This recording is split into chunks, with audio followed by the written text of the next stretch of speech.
Peace everybody, it's your girl Deidre Bakes. Today we're making peach cobbler pound cake. Now I know I posted this recipe on my social media, however this is a more step-by-step, slowed down version so you can really see how to make this pound cake. This is definitely a popular pound cake when it comes to the holiday seasons like Thanksgiving, Christmas.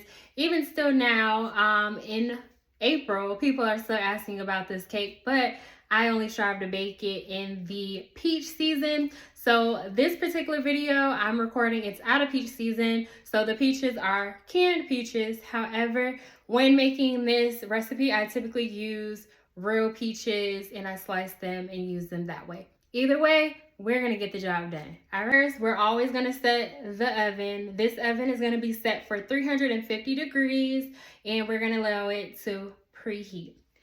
I also like to go ahead and pre-coat my pan. So right now it's coated with butter. I'm going to add flour to it so that way we have our coated pan. We got that flour in there. We're going to spin the pan around so that way each side. And I'm getting my kitchen messy to show y'all this. I usually do this over my kitchen sink, but it's okay. I'm just going to have to clean up after. So we just get that pan nice and coated. We're gonna go ahead and start with the brown sugar mixture, which is gonna be 1/4 cup of melted butter, which 1/4 is 1/2 of a butter stick. So we're gonna melt that butter. Now I already have measured 1/2 cup of brown sugar, 1 tablespoon of cinnamon, and 1/4 teaspoon of nutmeg. So we're gonna go ahead and whisk that together.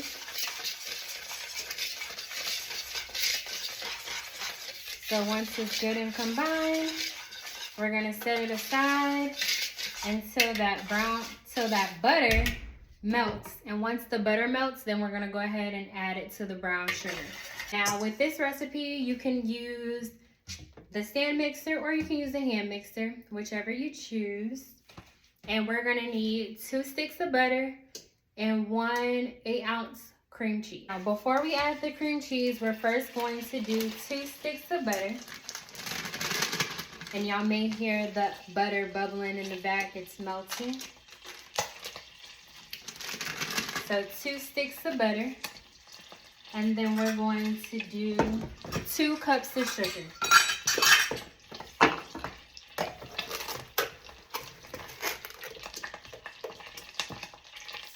One.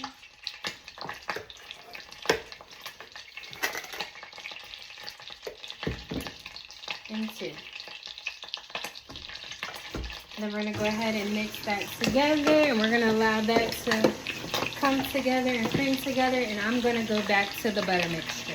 Now that we got the butter melted, we're going to go ahead and add the sugar actually to the pan.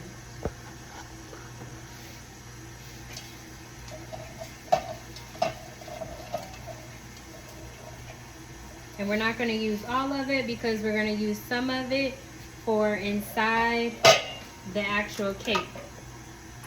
So you do that, and then we're going to add the butter on top.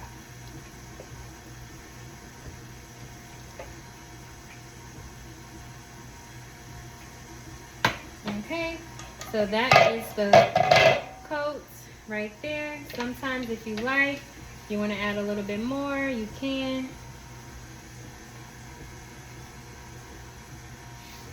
Okay, and then we're going to set that aside. So now that we got the butter and sugar combined,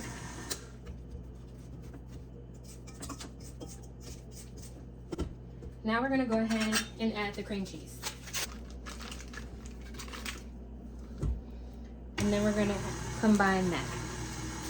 While that is coming together, we're going to get 1/3 cup of milk, whatever milk of your choice. And we're going to put that to the side. And then we're going to go ahead and make our flour mixture.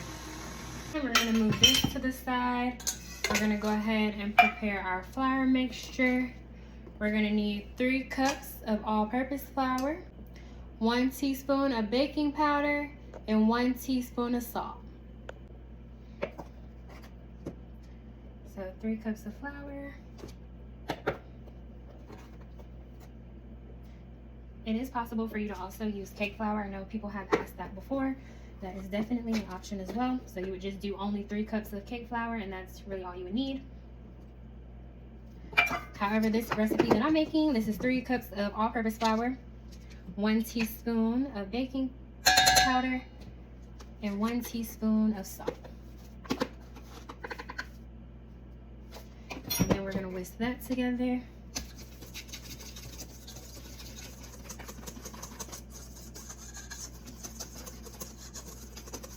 And once that's whisked together, we're going to also then set that aside. So currently right now we got our milk to the side. We have our flour mixture to the side. Now we're going to get back into our wet mixture so that way we can finish adding the wet ingredients, which will be 5 eggs and then 1 tablespoon of vanilla. Okay, so we're going to go ahead and add 5 eggs one by one. And we want to make sure that the egg is mixed in well before adding the next egg.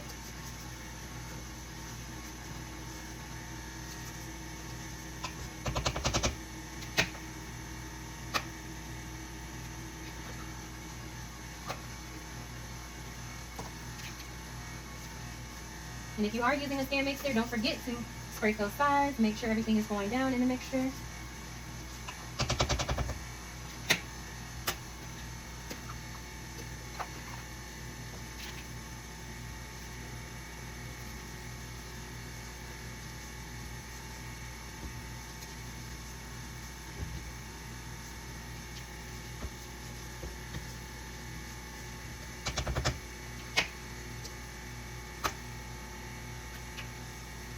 Okay, we got 1 more egg to add.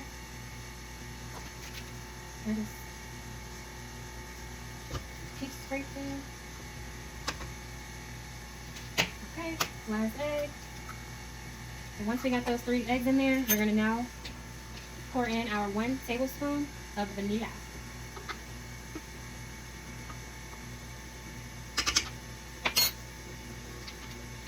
Okay. Okay, so now that's all mixed and it's all nice and creamy. It has came together very nicely. So now we're going to get that flour mixture that we have. Now we're going to do 3 flours, 2 additions of the milk. So we're going to start by pouring off our first little bit of flour into the mixture, just enough, where you should have about at least still a half. I try to do at least like 1 cup for the 3 without measuring. So if you choose to measure, that's also an option. I add about half of the 1/3 cup of milk. Then I like to make sure that everything is getting mixed in nicely.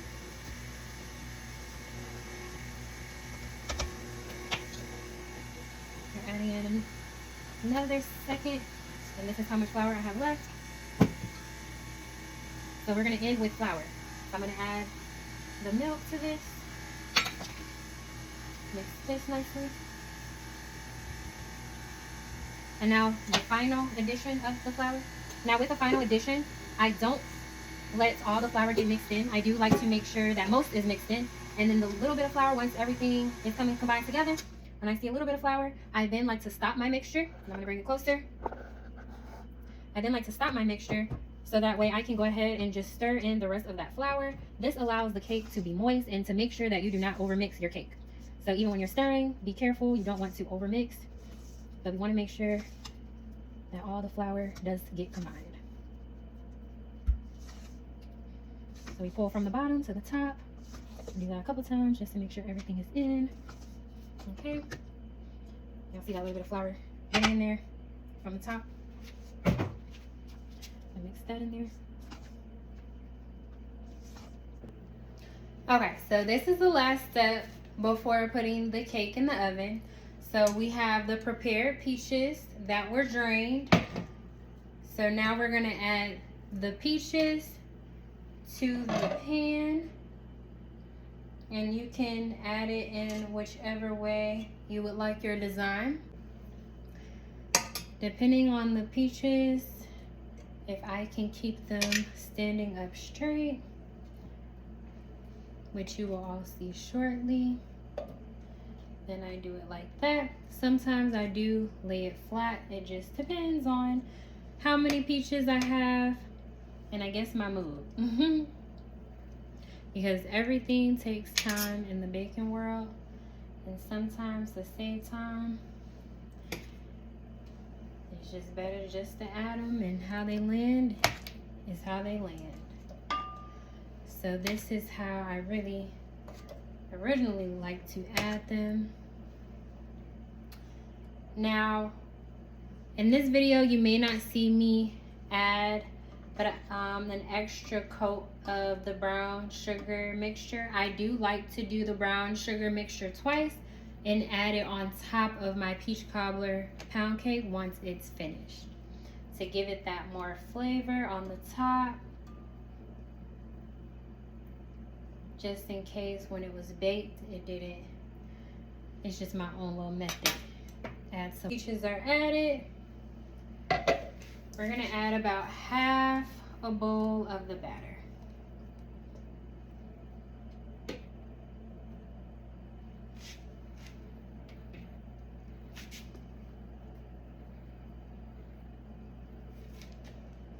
Okay.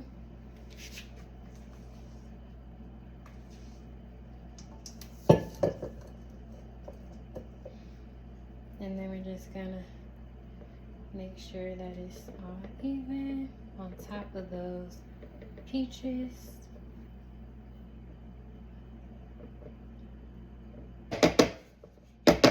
Help it get balanced there. Now we're gonna add more peaches. And now this round, you'll see me do the lay flat method versus the stand up method. Because it's inside, you won't be able to see that stand up as much as, well, you won't be able to see how it is on the outside. So I like to do this way for the inside, and then that way each slice has peach in it, and you can double it.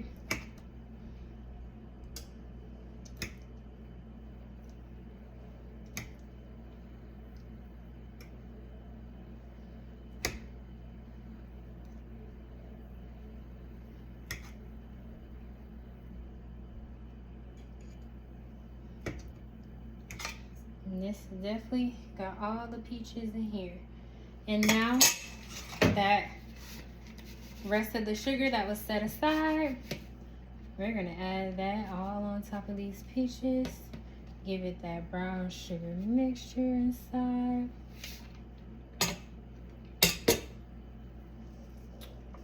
And then finally we're gonna add another coat, the final coat, which is the batter. Here. Okay. Then we're just gonna spread that around. Now when I'm baking this cake, because of the liquid inside from the peaches, I do bake with a pan underneath, so that way any juices that come out, it will fall right on the baking pan that's underneath. And so that is your peach cobbler pound cake. All you have to do next is pop it in the oven for about 50 to an hour. The maximum time will be 75 minutes, depending on what kind of oven you do have. But yeah, that's the peach cobbler pound cake, and stay tuned for part 2 for the drizzle.